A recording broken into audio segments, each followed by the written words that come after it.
Thank you. Yeah, no problem. So, welcome. We've got Lamar, Sonia, and Marissa. I'm Kara Purcell. I've met Marissa and Sonia. Lamar, we haven't met yet, but Lamar is working in one of our out-of-school programs over in the Detroit area, and you guys are all kind of on the east side of the state. So today I'm just going to be giving you guys a really big overview picture of our out-of-school model for Jobs for Michigan's graduates. And I am recording the webinar, so if you ever have a new specialist come on, Sonia, or if you guys ever need to reference this, I'll send out the YouTube link for it. We're scheduled to go until 2, and so I'll make sure that we end at 2 if you guys have somewhere you need to be. But I have this on my calendar until 2:30 in case there's specific questions that you want to say and ask me that I don't answer. So I'm going to just do a quick overview of JMG in general and JAG, and then talk. Most of our time will be spent in the second section here talking about basically how our out-of-school model works and then how that links to what you'll be entering into ENDMS, which is our database, and then talking about our resources that we have available for you, and then some time for questions at the end. Just a note that if you're completely brand new to this, it can be a little bit overwhelming because there will be a lot of information that I'm sharing. I'll be stopping for questions a lot, and afterwards you can always, call me. We'll definitely continue to have webinars. There's lots of other information I can send you. So it might be a little bit overwhelming at first, but just know that you don't need to remember all of it right away, and Beth and I are here to provide you with support. So this is really, we'll come back to the SWAC thing at the end. Some of you I know are a little bit confused about how to use that. Basically, it's helpful if you, in any of these calls, if you leave your computer on mute, just so we don't get feedback. And when we have questions, though, feel free to speak out so people can all hear your questions. And we'll talk about SWAC at the end. So just to start with our kind of framing why JMG does the work that we do, we kind of start with the problem that Michigan faces, and really that's when you look at graduation rates in Michigan, there's a huge gap of about 23 points between non-low-income student graduation rate and low-income student graduation rate. So close to 90% of non-low-income students graduate in Michigan, but only about 66% of low-income students graduate, and that's obviously very problematic. And similarly, when it comes to race, there's a huge gap as well. And in general, Michigan just ranks in the bottom half of states on education. So this is a problem that JMG and JAG want to address, and we believe that we are successfully addressing, and the work that all of our specialists do every day is directly helping to close these gaps so that that our students have access to actually equal education across the state. And then, so JMG doesn't just talk about education, we also look at the link between education and then what happens to our students after they graduate. And the unemployment rates for youth in Michigan are also very high. So when you look at the national unemployment rate for youth between 16 and 19, it's about 16%, but in Michigan it's close to 30. So again, we are struggling in that area. And it's interesting because there's a lot of talk about how, there are no jobs and there's no manufacturing jobs and, there aren't jobs right now. But a lot of what we hear on our end from employers is that they just don't have people who are skilled enough for their positions. And so this, again, is something that we believe that JMG is working to address, is getting kids to graduate and also getting them jobs that can help them get on a career path and help them to support themselves and their families. So basically, we're thinking here, we cannot change the entire world, but we can change our small piece of it in Michigan. So imagine if the graduation rate for low-income and minority students mimic the state's graduation rate for non-low-income students. And what if youth across the state were entering employment at rates equal to our adult population? So basically, we can change our piece of the world with each of the work that you all are doing every single day, kind of one kid at a time. And we've really seen that happening over the past 2 years with the work of our specialists. Some of our success stories that we have a channel on Slack that I'll show you, and that we share on Facebook and we share on Twitter. They're really, really incredible stories of the barriers that our youth overcome from the work of our specialists. So that brings us to our mission and vision. Our vision for JMG is that every young adult is educated, employed, and career-bound. And our mission is to equip young adults with the skills to overcome barriers and win in education, employment, and as citizens. Essentially, we believe that we are the program of choice for the state, school districts, Michigan Works Associations, nonprofits, and colleges. If you look here, it shows how many youth we've served over the years, and each year growing. The youth we are serving this year, and then our trajectory for expansion. So this year we actually have already hit our goal, and we are surpassing this, and we're close to 2,000 youth that we're serving. And our goal is to expand to 96 programs and serving 4,400 students annually by 2020, which that is 40% of the current dropout rate. And if you can really imagine the impact that that would have on the state as a whole. So that's a total of 12,700 students over a 4-year time period. Kara, can I ask a question? Sure. Specifically, I know this is for this reviewing the whole, for Michigan, but does SIMCA have their own goal set? And on top of that, does each individual contractor under SIMCA's umbrella have their own goal to reach, or are we viewed only as SIMCA?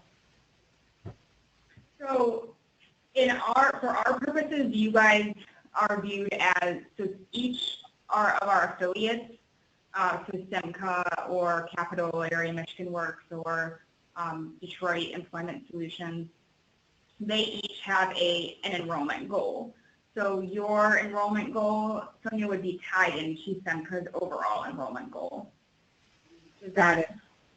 Okay, great. So SIMCA was given, so like when we first initiated JMG, we were told per location to enroll 6.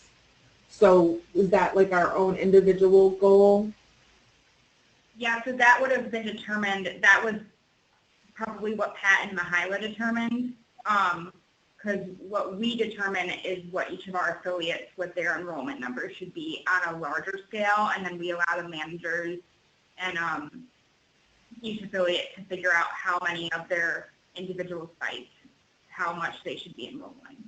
I was only asking because our director of operations asked what the goal was, or were reviewed as one, entity, SIMCA. And I said I was pretty sure that we were just viewed as a SIMCA contractor, and then just exactly what you said, that SIMCA then would indicate what they wanted us to reach as under the umbrella. Yeah. Perfect. Okay, thank you. Yep. Okay, so sometimes you'll hear a lot of, like any organization. There's a lot of acronyms and kind of jargon that get thrown around.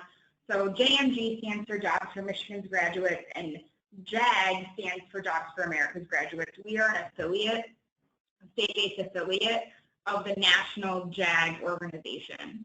So this program was started over 36 years ago and has served over 1 million youth across 32 states since then.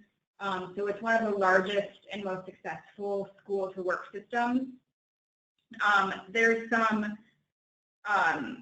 definitely some shifts that are happening within JAG right now with the shift in WIOA from in-school students to out-of-school focus. So JAG is really, the focus from JAG has always been on a very traditional in-school model. So if you look here, our models, we focus on 3 different models, as we call them. So dropout prevention is in a traditional, a multi-year programming and traditional, okay, sorry about that. A multi-year program in a traditional high school. So not sure what's going on with my computer. So like in Cody High School in Detroit, or in Benton Harbor High School here in Benton Harbor, we have teachers who are in a traditional school and they teach kids every day. Sorry about this, guys. I'm not sure why my computer is randomly clicking to the slides right now. But so they teach kids in a traditional school every day, and those kids are earning elective credit for their JMG program. So obviously that model, and alternative education similarly, these are kids in alternative ed schools. That's very different from what you all are doing in an out-of-school programming. So you're working with kids who have dropped out of school. And what I was speaking to with JAG is that they have always been very much focused on the traditional multi-year model or the alternative education model. That's where most of their funding came from and where most of their kind of focus was in terms of their materials and their curriculum. And now with the kind of shift to this new WIOA funding, there is a shift to focusing on out-of-school youth. And in my opinion, kind of coming into this program, I've been on staff since November, there's kind of a lag in terms of the way that JAG, kind of like their setup for serving out-of-school youth.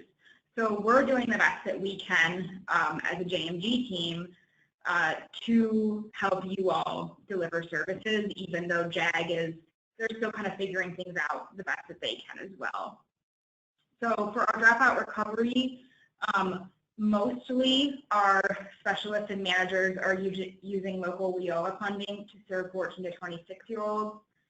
We have a few cases where WIOA funding is not the primary kind of model that's being used. One of those cases is our LEAP program, which is in Benton Harbor, Detroit, and Flint. And in those cases, we're using grant money from the Annie E. Casey Foundation to serve primarily youth who are system involved, so either homeless, involved in the juvenile justice system, or foster care. And then there's a couple other out-of-school programs that are not just WIOA funded as well. And we also have, I'll talk more about our 12-month follow-up services that apply to both in a little bit. So our established affiliates, so this kind of just shows our larger impact across the state. The numbers represent what we call our affiliates, so Connexus, Mission, Work Southwest, Southeast, SEMCA, and so on. And then we have our different cities listed under each of those. So this kind of just gives you a sense of the expanse of JMG and that you are not alone in this. We have close to, I would say, at least 60 specialists right now, over 50 programs, and you know, all the way up in the UP, very rural populations, and then, you know, in Detroit, in Benton Harbor, very urban populations. So we are serving youth all over the state. All of them are youth who face barriers and who really need the services of our program. And just to give you kind of a faces to names and the voices that you hear. So I know that I've met all of you except Lamar, and then most of you, I think, have met all of us except maybe Mary. But so Kristen Harrington is our executive director. Jan is our director of operations. Mary Fowler is our executive administrator. She does all of our behind the scenes work, a lot of our data stuff, our grant writing, making sure that we're reporting and keeping our money, staying on top of things. And then Beth and I are on the operations and training team. So we work side by side. I support out of school programs and she supports multi-year and alternative programs. So that's just kind of an overview of JAG and JMG. Are there any questions on that so far?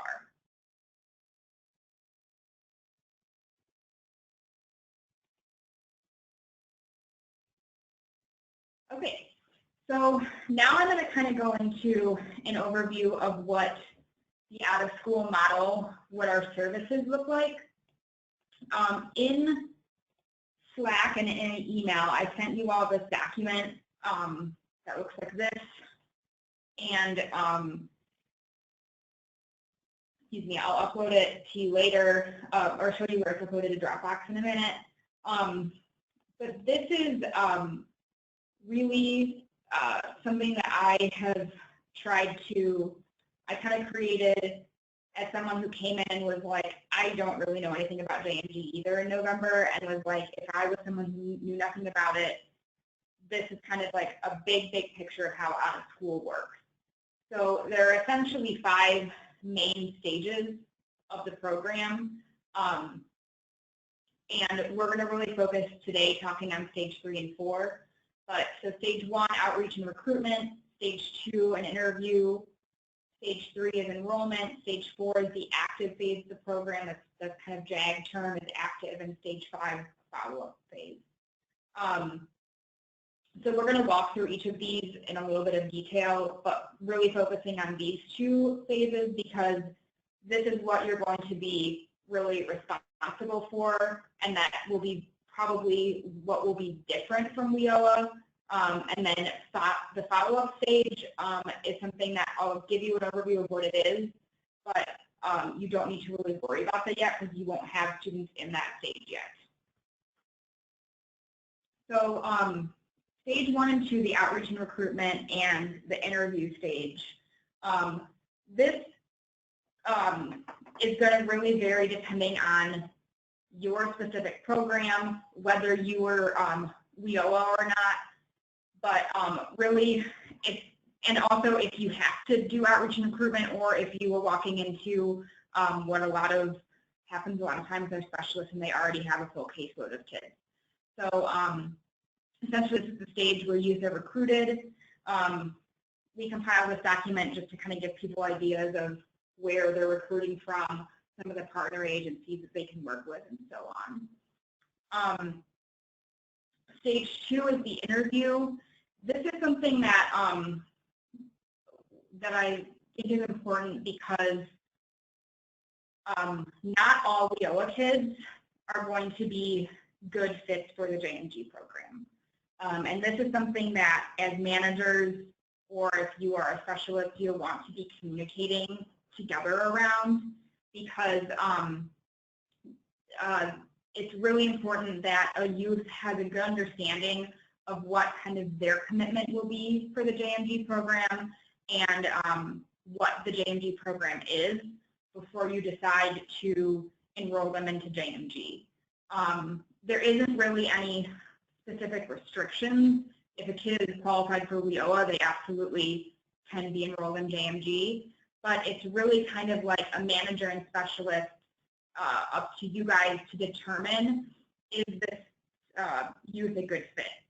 So, for example, our specialist here, he really focuses on their potential commitment, their determination, their academic status. So like if they will be working toward completing some kind of academic credential, if they show that they have that capacity and that willingness. He does this through a one-on-one conversation, and he requires that the youth come to meet him in our service center so that they show that they can come to receive services, and that they have that kind of commitment. It's also a good way to determine if there are any other services that they might need and kind of qualify for. So that's also a time during the interview that a specialist can do that. And there might be youth that you determine are not eligible for JMG, that you don't think would be a good fit for the program, and it's fine. Sometimes you can come back and evaluate them later if they've shown growth or recommitment or they've shown interest. So that's just kind of an overview of that. Are there any questions about the first two stages of the program?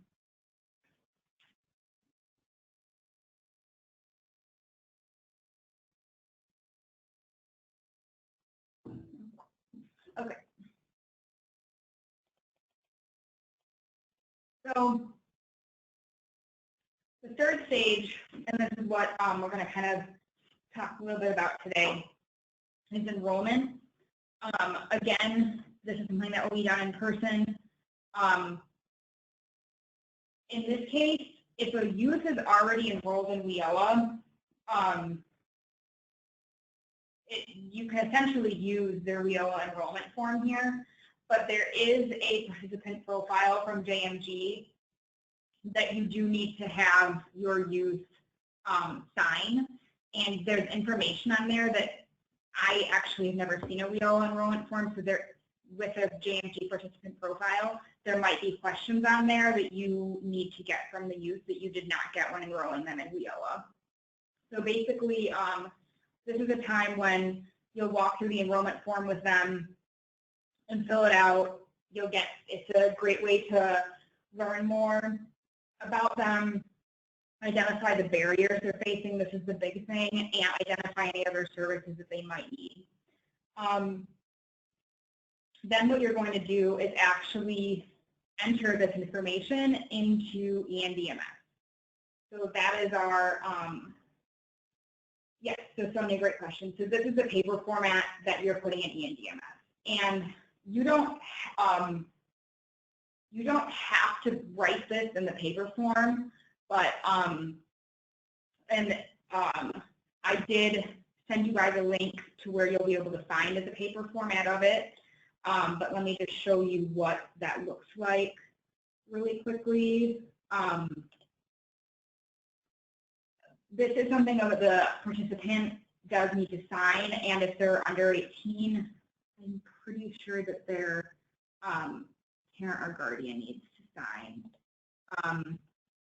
So this document that says participant profile, this is just the, you could print this version of it, and then at the bottom, there's a student signature. So there isn't a spot here for parent signatures, so I think this is just student signature, essentially signing that that they're acknowledging this information.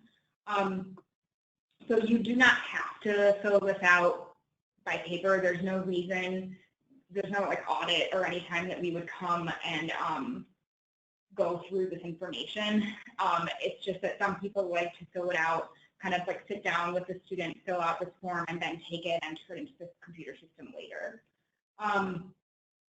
In terms of the consent form, we have a media release form. I'm not sure about a consent form. Let me get back to you on that one. Let me make a note really quick because that's a good question. So for those of you, Sonia asked in the chat if there's a consent form for JMG, and I'm not sure the answer to that. which I'll follow up with you all on that one. So once you have this information, what you're going to do is go into your eNDMS account and essentially create a new profile for a student. So you can go to enter up at the top, and then you're going to click profiles. And this is all of the spot. For some reason, it sometimes automatically populates this here. I'm not sure why. Just ignore that. Something that can be very frustrating when entering participant profile is that there's a lot of sections here that you do not have to enter something for. For example, we do not need your student social security numbers, but in order to save this, the eNDMS system requires you to enter some kind of something into that box. So just put like a character, put like 0 or 1. If that error message comes up, go back and just put something in. So most of this is very self-explanatory.